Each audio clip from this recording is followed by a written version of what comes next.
নমস্কার বন্ধু, আজকে আমরা 11 দ্বারা গুণ করার এত সহজ নিয়ম শিখব, যেটা আপনি যদি শিখে থাকেন এত সুবিধা হবে আপনার লাইফে চাকরি পরীক্ষা দিতে গেলে।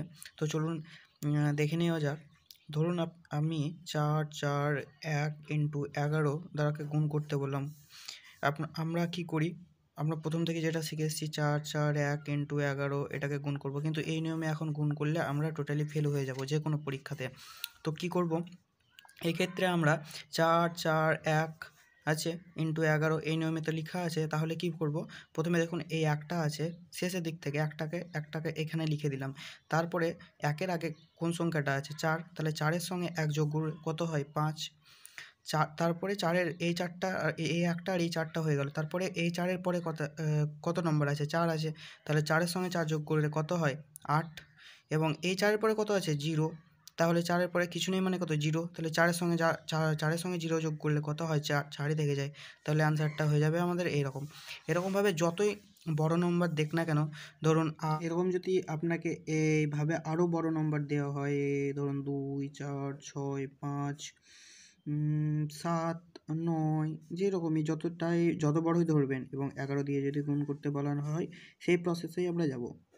এখানে যাব 9, 9-এর সাথে কত, 9-এর সাথে 16, তাহলে 6 হাতের 1 থেকে গেল, 7 আর 5-এ কত 12, 7 5-এ কত 12 আর 1-এ 13, 3 হাতের 1 থেকে গেল, হয়ে গেল।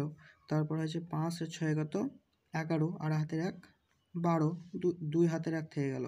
ওকে, তাই 4 6 10 আর হাতের 1-এ 11, 4 আর 2-এ 6, 4 আর 2-এ 6, হাতের 1-এ 7, 2-এর পরে কত, 2-এর পরে কিছু নেই, 0 মানে 2 হবে। এটা অ্যান্সারটা হবে এই। যতই বড় হোক না কেন, আপনারা খুব সহজে এই নিয়মে 11 দ্বারা গুণ করে সহজেই গুণ করতে পারবেন।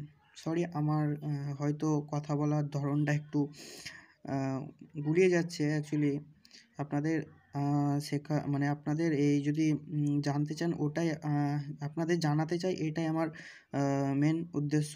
আমি অ্যাকচুয়ালি ইউটিউব এরকম কিছু না, আপনাদের জানাবার জন্যই আমি চ্যানেলে আপলোড করেছি। তো যদি ভিডিওটা ভালো লেগে থাকে প্লিজ চ্যানেলটা সাবস্ক্রাইব করুন। আরও আমার কাছে যতটা টিপস আছে আপনাদের সবাইকে শেখাবো, যতটা জানি ততটা, যদি না জেনে থাকেন তাহলে।